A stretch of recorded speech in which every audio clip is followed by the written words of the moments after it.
नमस्कार, आप देख रहे हैं हिंदी खबर। मैं हूं आपके साथ पंकज यादव। शुरुआत करते हैं दिल्ली धमाका मामले में नया खुलासा हुआ है। जम्मू कश्मीर से दो नाम सामने आए हैं। तारिक उमर मोहम्मद का नाम फिलहाल सामने आया है। तारिक नाम के शख्स को बेची गई थी ये कार। पुलिस ने तारिक को हिरासत में लिया है। कार में मिले शव का डीएनए टेस्ट होगा। डीएनए टेस्ट के जरिए ही पहचान होगी। तो बड़ी जानकारी आपको दे रहे हैं, क्योंकि जिस तरीके से ये ब्लास्ट हुआ है उसके बाद कई लोगों की जान इस ब्लास्ट में जा चुकी है। लेकिन अब आपको बता दें कि पुलिस ने तारिक को हिरासत में ले लिया है। कार में मिले शव का डीएनए होगा और उसके बाद आगे की कार्रवाई होगी। डीएनए टेस्ट में के जरिए पहचान की जाएगी। दिल्ली धमाका मामले में नया खुलासा, बड़ी अपडेट आपको बता रहे हैं, जहां पर जम्मू कश्मीर से दो नाम इस पूरे मामले में सामने आए हैं। तारिक उमर मोहम्मद का नाम सामने आया है, जिसमें से तारिक नाम के शख्स को बेची गई थी ये कार। पुलिस ने तारिक को हिरासत में ले लिया है। तो वहीं दिल्ली धमाके पर उत्तराखंड के सीएम का ट्वीट सामने आया है, जिसमें सीएम पुष्कर सिंह धामी ने घटना पर दुख जताया है। मृतकों के परिजनों के प्रति इस दौरान संवेदना भी जताई है। आपको बता दें कि घायलों के जल्द स्वस्थ होने की कामना भी मुख्यमंत्री की तरफ से की गई है।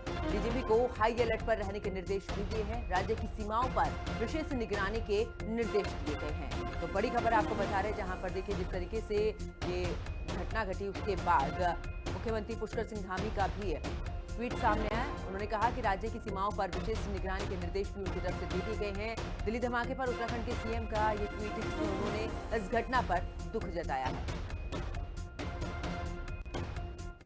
तो उधर दिल्ली में हुए धमाके के बाद हरिद्वार में भी सुरक्षा के कड़े इंतजाम कर दिए गए हैं। रेलवे स्टेशन, बस अड्डे, हर की पौड़ी सहित तमाम ऐसे महत्वपूर्ण स्थल जहां पर की dog squad, bomb disposal squad के भी साथ आला अधिकारी सघन चेकिंग अभियान चला रहे हैं। काफी संवेदनशील माने जाने वाले हरिद्वार में विशेष चौकसी की इस दौरान बरती जा रही है। होटलों की बात करें, धर्मशालाओं की बात करें, उसमें आने जाने वाले जो भी लोग हैं उनकी यहां पर तलाशी भी ली जा रही है।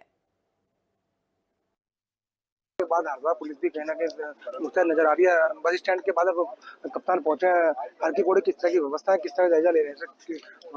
देखिए, हरिद्वार लगातार काफ़ी संवेदनशील क्षेत्र रहा है। हर की पौड़ी निश्चित तौर पे पूरे देश में संवेदनशील क्षेत्रों में आता है।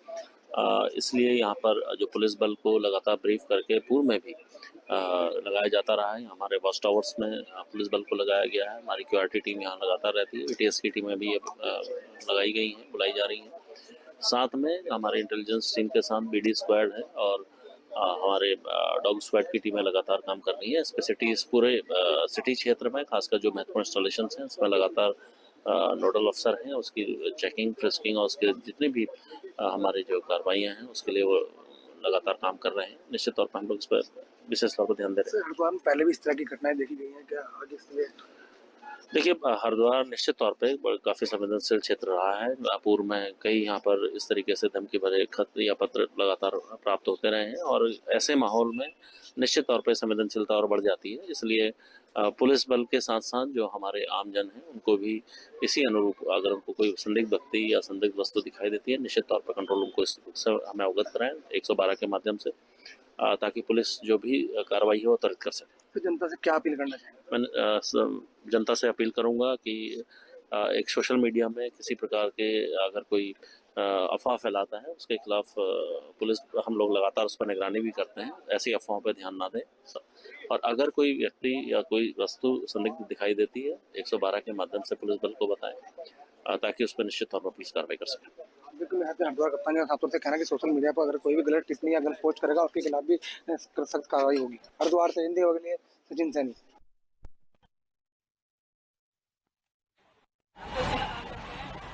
से ये घटना घटी उसके बाद अब चौकसी बढ़ा दी गई है। राजधानी दिल्ली की बात करें, हरिद्वार की बात करें, तमाम ऐसे राज्य चाहे एनसीआर की बात करें, कुल मिलाकर चौकसी बढ़ा दी गई है। चप्पे चप्पे पर पुलिस प्रशासन तैनात है। ऐसे में आने जाने वाले लोगों पर निगरानी रखी जा रही है। कुल मिलाकर बात करें तो हर एक अगर कोई भी संदिग्ध वस्तु मिलती है उसको लेकर भी पुलिस प्रशासन की तरफ से लगातार अपील की जा रही है कि वो तुरंत पुलिस को सूचना दे, उस वस्तु को हाथ ना लगाए, क्योंकि जिस तरीके से ये मामला सामने आया है।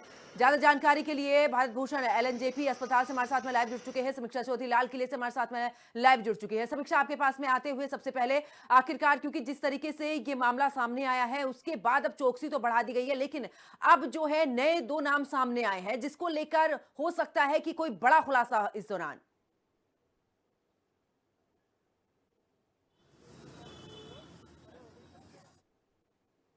एक अपडेट भी साझा कर देती हूँ कि ये यहाँ पर ये जो एम्बुलेंस खड़ी है इसके पास यहाँ पर मांस के टुकड़े जो है मानव शरीर के टुकड़े जो हैं वो पाए गए थे, जिनको सुबह सुबह भी एफएसएल की टीम ने आकर के यहाँ से कलेक्ट किया है।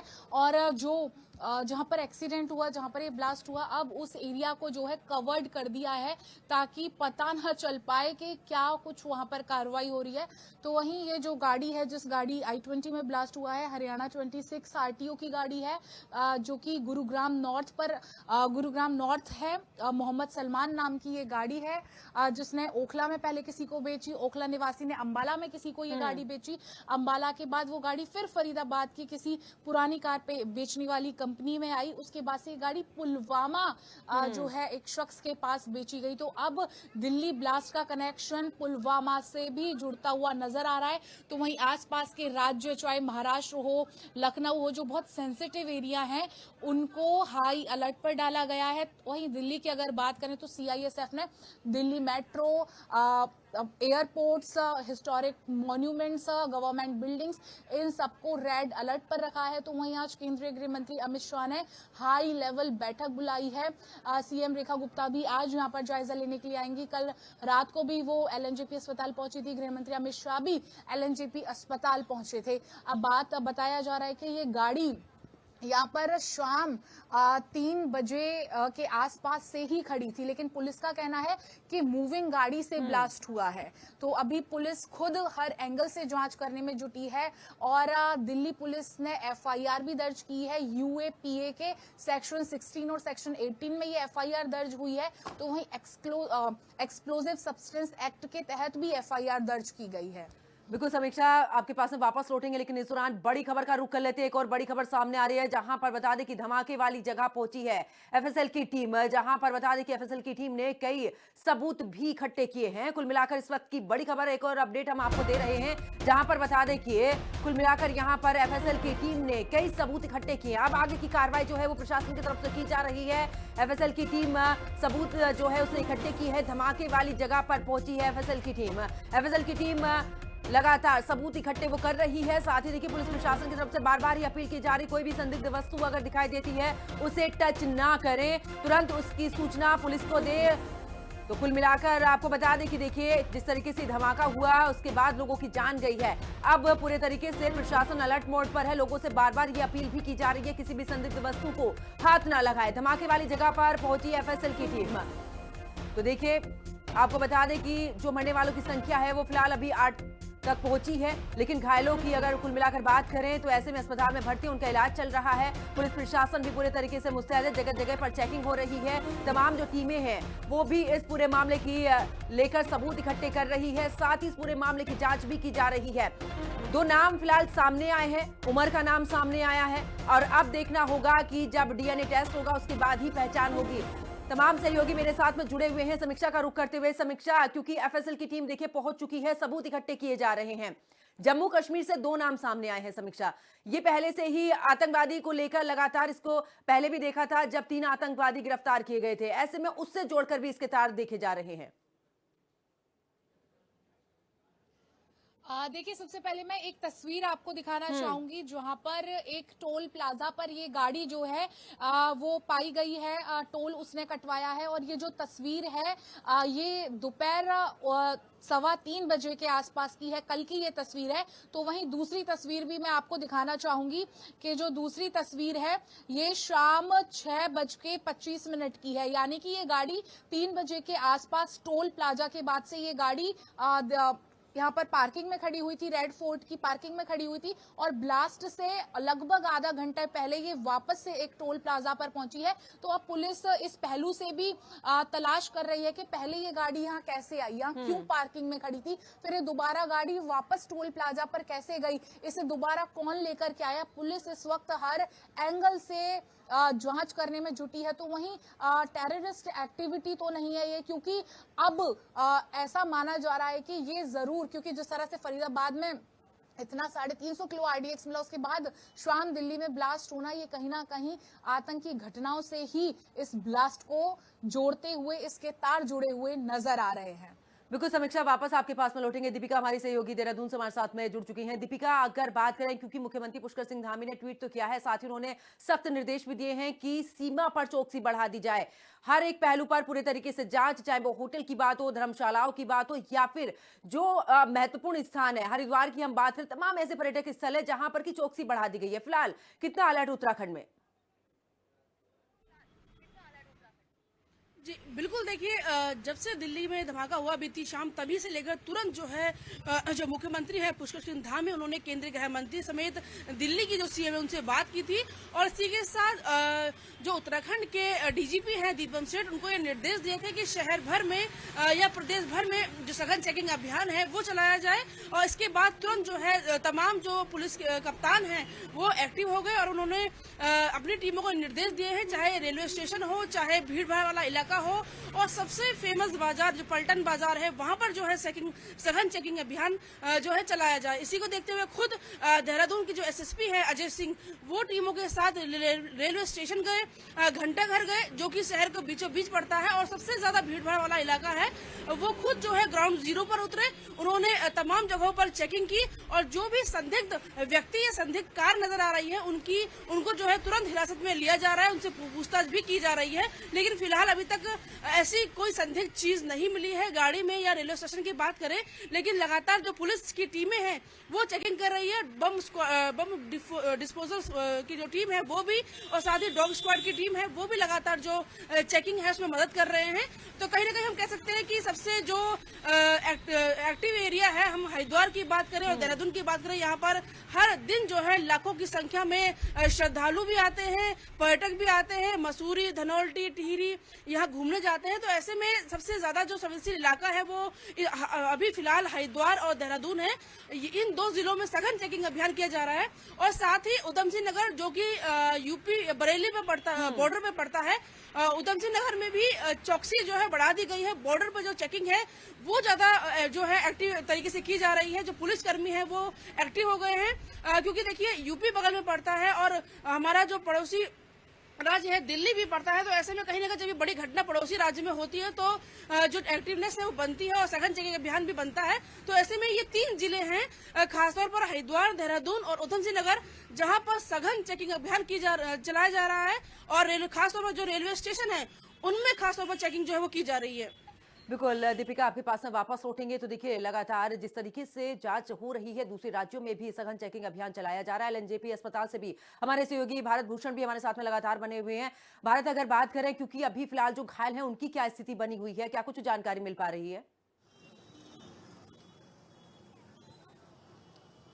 देखिए अभी अंदर घायलों का इलाज जो है वो उनको प्राथमिकता दी जा रही है, उनका इलाज जारी है। जो हॉस्पिटल के जो स्पेशलिस्ट डॉक्टर हैं उनकी उनकी टीम निगरानी रखे हुए है, क्योंकि जिस तरह से 8 मौत थी, 8 के बाद आज सुबह एक आंकड़ा और बढ़ गया 9 पर। अभी जो बाकी लोग बचे हैं, जिसके 27 लोग जिनकी अभी जांच चल रही है, उनका इलाज किया जा रहा है। और कल जब गृह मंत्री अमित शाह पहुंचे थे, रेखा गुप्ता यहाँ पहुंची थी, जिन्होंने अच्छा से अच्छा इलाज करने के लिए उनको आदेश दिए थे कि किसी भी प्रकार की इसमें कतई न बरताई जाए और अच्छे से अच्छा इनको इलाज दिया जाए। और वही एक अपडेट सामने देने जाऊंगा कि अभी दिल्ली पुलिस को एक सीसीटीवी फुटेज सामने आया था, जिसके अंदर जो व्यक्ति कार चला रहा था वो काले रंग का मास्क पहना हुआ था, और जिसकी पहचान उमर के नाम पे हुई है, और जिसको उमर के नाम पे हुई थी। और कल ही उसका नाम सामने आया था, क्योंकि जब कश्मीर के अंदर जो मोहम्मद तारिक था, जिसकी गाड़ी 7 बार बिक चुकी थी, और मोहम्मद तारिक का नाम सामने आने से, मोहम्मद तारिक वही है जो जैश ए मोहम्मद के मॉड्यूल से जुड़ा था। और कल ही जैश ए मोहम्मद के 7 आतंकी गिरफ्तार हुए थे, जिसके बाद उमर का नाम सामने आया और उमर घबरा गया, बताया जा रहा है, जिसमें कि और शायद जो गाड़ी चला रहा था वो मोहम्मद उमर ही था। और जिसके बाद गाड़ी को अभी जांच के लिए गए, गाड़ी के अंदर से जो मृतक के अवशेष जो बॉडी मिली थी जली हुई, उसके अवशेष जुटाए जा रहे हैं, क्योंकि मोहम्मद उमर, पुलिस का कहना है कि शायद गाड़ी चला रहा था। जी बिल्कुल, और देखिए, क्योंकि इसके तार बिल्कुल इससे जुड़ते हुए नजर आ रहे हैं भारत, क्योंकि अब जम्मू कश्मीर पुलिस से भी आप पूछताछ जो है उससे की जाएगी। कुल मिलाकर आपस में यहां पर समन्वय बनाते हुए आखिरकार हो सकता है कि वहां पर तो साजिश नहीं रची गई है किसी बड़े ब्लास्ट की, इसको लेकर भी उधर की तरफ भी अलर्ट जारी। जी देखिए, के बाद से ही जो दिल्ली, गुजरात, जम्मू कश्मीर और यूपी पुलिस पूरी हाई अलर्ट हो गई थी, जिसके बाद जो एटीसी जम्मू कश्मीर से लेकर गुजरात तक कई संदिग्धों को हिरासत में लिया गया और जिस तरह के ब्लास्ट किया गया था, क्योंकि गाड़ी के अंदर आईईडी के भी अवशेष मिले हैं, जिसको लेकर स्पेशल सेल का ये कहना है कि जैश ए मोहम्मद मॉड्यूल के तौर पर थे, जिसके तार फरीदाबाद मॉड्यूल से जुड़े हुए थे। और यह भी इस पर जांच चल रही है, क्योंकि अभी एफएसएल टीम वहां पहुंची है और अवशेष जुटाने के अंदर लगी हुई है, क्योंकि जो गाड़ी थी वो बता दें आपको 7 बार बिक चुकी है और जिसमें मोहम्मद तारिक, जिसने ये गाड़ी उमर को बेची थी और उमर ही जो आशंका जताई जा रही कि उमर ही गाड़ी चला रहा था और जो गाड़ी के अंदर उसने ब्लास्ट करा, क्योंकि गाड़ी 3:52 से पार्किंग के अंदर खड़ी थी और 6:28 पे गाड़ी को बाहर निकाला और गेट के पास लाके उसको ब्लास्ट कर दिया गया। और पुलिस ने भी फिलहाल एहतियात के तौर पर लाल किला जो मेट्रो स्टेशन है उसके 2 गेटों को भी सुरक्षा के लिहाज से बंद कर दिया गया और अगले आदेश तक उनको बंद रखा जाएगा। जी बिल्कुल, वापस उठेंगे आपके पास में समीक्षा के पास चलते हुए। समीक्षा, देखिए, क्योंकि जिस तरीके से भारत भी जानकारी दे रहे थे कि आखिरकार उमर इस गाड़ी को चला रहा था या कोई और चला रहा था, फिलहाल इसका तो जब जांच होगी उसके बाद ही पता चलेगा, डीएनए टेस्ट होगा उसके बाद पता चलेगा। लेकिन ऐसे में बिल्कुल जैश ए मोहम्मद के साथ जो आतंकी मॉड्यूल है उसके साथ में सीधे तौर पर तार जुड़ते हुए नजर आ रहे हैं। देखिए, सबसे पहले आपको एक जानकारी साझा कर देते हैं कि I-20 कार दिल्ली में कहां से चली और लाल किला कैसे पहुंची, इसकी जो गुत्थी है वो दिल्ली पुलिस स्पेशल सेल ने सुलझा ली है। रूट का पूरा सीसीटीवी मैपिंग जो है दिल्ली स्पेशल सेल ने कर लिया है। आपको बता दें कि ये गाड़ी जो है दिल्ली में बदरपुर बॉर्डर से एंटर हुई है, दिल्ली के अंदर जो आई है वो बदरपुर बॉर्डर से आई है। जो अभी कुछ देर पहले हम सीसीटीवी फुटेज दिखा रहे थे वो बदरपुर बॉर्डर पर जो टोल है वहां की है। इसके बाद गाड़ी 3:18 पर लाल किले के पार्किंग में आई। सीसीटीवी की जांच पूरी तरह से हो गई है। पूरा रूट जो है वो स्पेशल सेल ने छान लिया है, खोज लिया है और पता लगा लिया है। और गाड़ी कहां आई और यहां कैसे पहुंचे, उसको कौन चला रहा था, इस पर अभी भी सवाल बरकरार है। लेकिन किस रूट से आई, कौन से टोल उसने क्रॉस किए और कहां से आई, इसका जो गुत्थी है वो दिल्ली स्पेशल सेल ने फिलहाल सुलझा ली है। वहीं अब बात करें कि इस ब्लास्ट के तार जैश ए मोहम्मद से जुड़े आ रहे हैं, अन्य कोई आतंकी संगठन से जुड़े आ रहे हैं, तो कल गुजरात एटीएस ने भी कई गिरफ्तारी की है। कल का दिन बहुत ज्यादा खलबली वाला रहा, क्योंकि फरीदाबाद में भी लगभग 350 किलो आरडीएक्स जो है और AK-47 राइफल जो है एक हॉस्पिटल के डॉक्टर के पास में मिला। तो ये कहीं ना कहीं सवाल खड़ा करता है सुरक्षा व्यवस्था पर कि एजेंसियां क्या कर रही थी। इतना एक्सप्लोजिव, इतना एक जगह से दूसरी जगह ट्रांसफर हो रहा है, किसी की नजर उस पर क्यों नहीं गई। तो ये ऐसे तमाम चीजें हैं जिन पर अभी सवाल उठ रहे हैं। तो वहीं दिल्ली पुलिस की तरफ से हेल्पलाइन नंबर भी जारी कर दिए गए हैं। हम हमारे दर्शकों को बता रहे हैं जो भी इस वक्त खबर देख रहे हैं कि हेल्पलाइन नंबर दिल्ली पुलिस ने जारी कर दिए हैं। अगर कोई व्यक्ति फोन करता है कि हमारा ये व्यक्ति मिसिंग है या हमारा परिजन मिसिंग है, तो उसके लिए अलग हेल्पलाइन नंबर है। एलएनजेपी हॉस्पिटल में जो लोग एडमिट हैं उनके लिए अलग हेल्पलाइन नंबर है। और ज्यादा इमरजेंसी केस में अगर एम्स में भी भर्ती करवाया गया है तो उसके लिए भी अलग अलग हेल्पलाइन नंबर्स दिल्ली पुलिस की तरफ से जारी कर दिए गए हैं। बिल्कुल समीक्षा, और देखिए चौकसी तो बढ़ा दी गई है, लेकिन जिस तरीके से ये लोग गिरफ्तारी यहाँ पर हुई थी, गिरफ्तारी के बाद में ये अंदेशा बिल्कुल लगाया जा रहा था कि आखिरकार जो खतरा था वो टल चुका है, लेकिन वो खतरा टला नहीं। और देखिए बीती रात जब देखा, जिस समय पर ब्लास्ट हुआ उसके बाद लोग पूरे तरीके से सख्ते में आए। चांदनी चौक की बात करें, क्योंकि ये जो पूरा एरिया है जहां पर ब्लास्ट हुआ है पूरा कंजेस्टेड एरिया है, वहां पर लोगों की भीड़ इतनी रहती है। ऑफिस का टाइम ये था, यानी कि सोचे समझे पूरे एक, क्योंकि जिस तरीके से सीसीटीवी फुटेज सामने आया है, गाड़ी टोल पर जाती है, टोल से वापस आती है, उस जगह पर खड़ी होती है, उसके बाद वो फिर वापस जाती है। पूरे तरीके से ये पूरा रोड मैप तैयार किया गया, उसके बाद ये ब्लास्ट हुआ।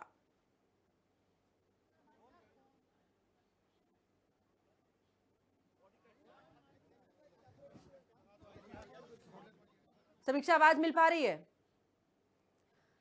जुड़ने की कोशिश करेंगे एक बार फिर से समीक्षा से। भारत के पास चलते हुए, भारत देखिए, क्योंकि पूरे तरीके से तार जुड़ते हुए नजर तो आ रहे हैं, लेकिन बिल्कुल अब सीसीटीवी फुटेज भी खंगाले जा रहे, कहां कहां गाड़ी पहुंची, किस तरीके से हो सकता है। Sir, as I told you, the investigation is going on and we cannot conclusively comment upon anything. Once we have the facts, hard facts in hand, then only we'll be able to tell. गाड़ी जो बदरपुर से पूरी tell us about the nature of the explosive. The FSL is doing the same thing only. They are lifting the traces of explosives, and based on their testing they will be able to conclusively How tell. long does that process take usually? Just now we were talking to them, maybe 1 or 2 days they will expedite in the process and maybe they will be able to tell us in a day or two. Do you believe that there are others who may important now?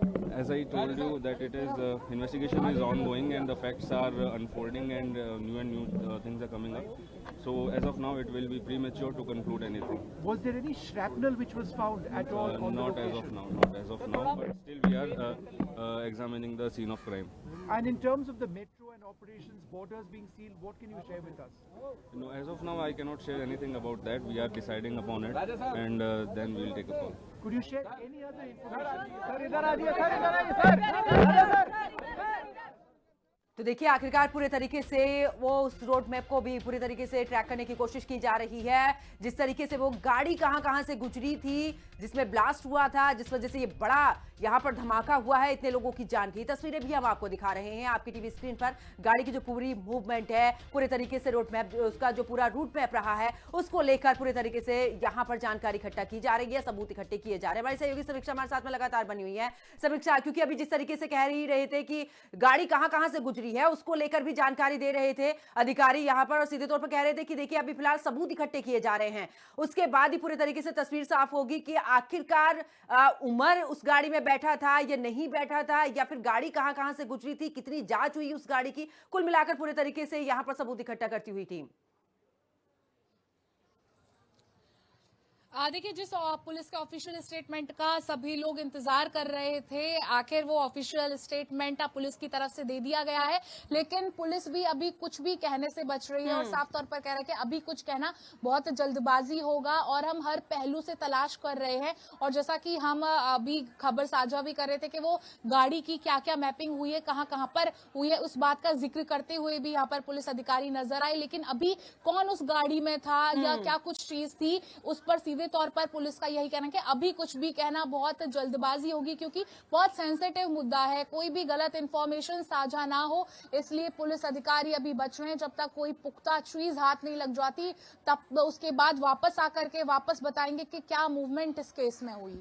बिल्कुल, वापस लौटेंगे आपके पास में समीक्षा, और भूषण के पास चलते हुए एलएनजेपी अस्पताल से हमारे सहयोगी हमारे साथ में लगातार बने हुए हैं। भूषण, क्योंकि लगातार इसके तार जो हैं वो कयास तो लगाए जा रहे हैं, और बिल्कुल अभी क्योंकि जिस तरीके से पुलिस प्रशासन की तरफ से भी अब ये बयान सामने आया कि अभी जल्दबाजी होगा किसी भी यहाँ पर सबूत को लेकर, लेकिन सबूत इकट्ठे जरूर हो रहे हैं, उसके बाद ही जब जांच हो जाएगी तभी सामने आएगा कि आखिरकार तार कहां तक जुड़े हुए थे, क्या उमर उस गाड़ी में बैठा था, तारिक जो था जिसको गाड़ी बेची गई थी उसके साथ और कितने लोग ऐसे मिले हुए हैं, आखिरकार क्या एक बड़ा मॉड्यूल भारत के अंदर में मौजूद है जो कि पूरे तरीके से इसको हैंडल कर रहा है, कहां पर आगे भी इस तरीके के ब्लास्ट ना हो, इसको लेकर भी पूरी जानकारी इकट्ठा करते हुए।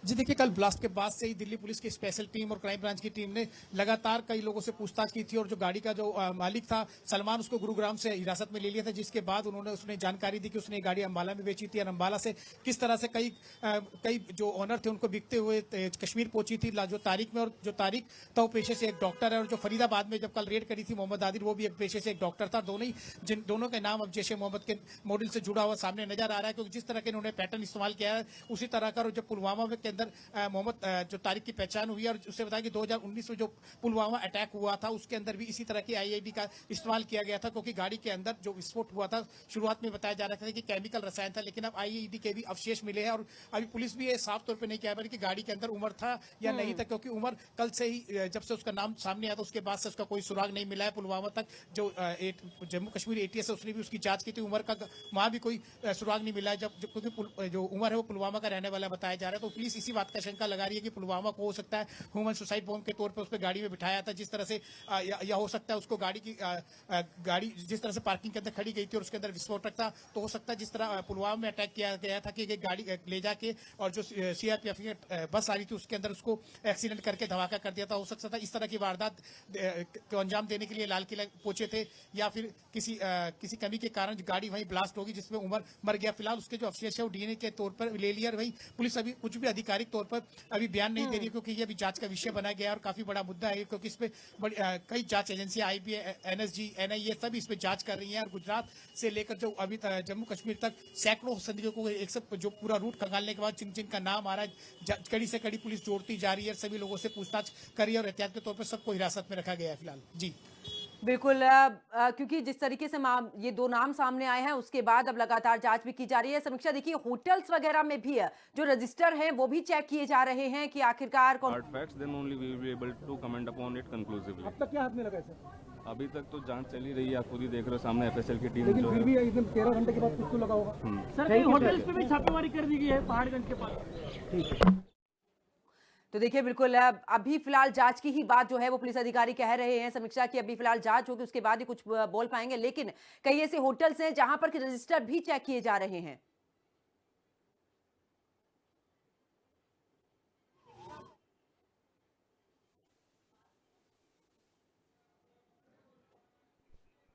समीक्षा, आवाज नहीं आ पा रही, मैं वापस आपके पास में लौटूंगी दीपिका के पास में चलते हुए। दीपिका, उत्तराखंड में भी क्या कुछ इसी तरीके से, क्योंकि लगातार जांच तो है, क्योंकि सीमावर्ती क्षेत्र है, उत्तर प्रदेश से भी सीमा लगती है। अगर हम काशीपुर की बात कर ले या फिर दूसरे अन्य शहरों की बात करें, कुल मिलाकर सीमा पर किस तरीके से चौकसी बढ़ाई जा रही है, क्योंकि बड़ी संख्या में पर्यटक इस समय पर जाते हैं उत्तराखंड घूमने के लिए।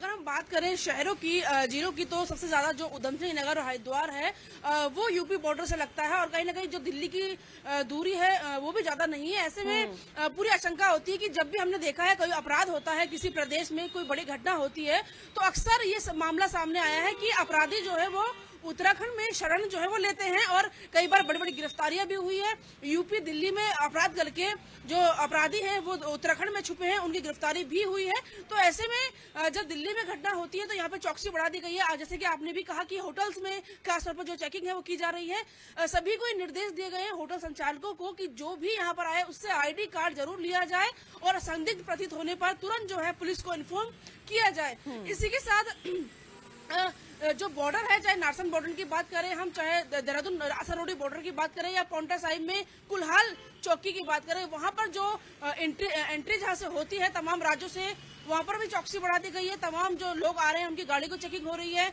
और उनका ID कार्ड जो वो चेक हो रहा है, और संदिग्ध प्रतीत होने पर तुरंत हिरासत में लेकर पूछताछ की जा रही है। खासतौर पर हरिद्वार में और देहरादून में जो होटल्स हैं वहां पर चेकिंग की जा रही है। सुबह सुबह 7 बजे यहाँ पर सत्यापन अभियान चलाने के निर्देश दिए गए हैं, और इन शहरों में सुबह 7 बजे से ही पुलिस को द्वारा जो किराएदार हो, चाहे वो होटल्स हो, वहां पर जो चेकिंग है वो की जा रही है। और जो किराएदारों जिन्होंने सत्यापन नहीं किया है उनके खिलाफ भी चालानी कार्रवाई जो है वो की जा रही है। तो हम कह सकते हैं कि दिल्ली में जो ये हादसा हुआ है, ये धमाका हुआ है, इसका पूरा खौफ जो है वो उत्तराखंड में है, और हाई अलर्ट जारी कर दिया गया है। सुबह से लेकर रात तक चेकिंग जो है वो की जा रही है। बिल्कुल दीपिका, समीक्षा, भारत, आप तीनों सहयोगी मेरे साथ में जुड़े, तमाम जानकारी आपने साझा की, उसके लिए बहुत बहुत शुक्रिया। लेकिन जिस तरीके से ये ब्लास्ट हुआ है उसके बाद अब लगातार चौकसी बढ़ा दी गई है। राजधानी दिल्ली की बात करें तो राजधानी दिल्ली में जिस तरीके से टीमें वहां पर पहुंची है, FSL की टीम वहां पर पहुंची है, सबूत वहां पर इकट्ठे किए जा रहे हैं, साथ ही अलर्ट वहां पर जारी किया गया है। लोगों से भी अपील बार बार की जा रही, कहीं पर भी कोई भी संदिग्ध वस्तु अगर आपको नजर आती है तो उसकी तुरंत सूचना पुलिस प्रशासन को दे, उसे टच करने की यानी कि उसे छूने की कोशिश बिल्कुल ना करें। मेरे साथ इस बुलेटिन में फिलहाल इतना ही। आप देखते रहिए हिंदी खबर।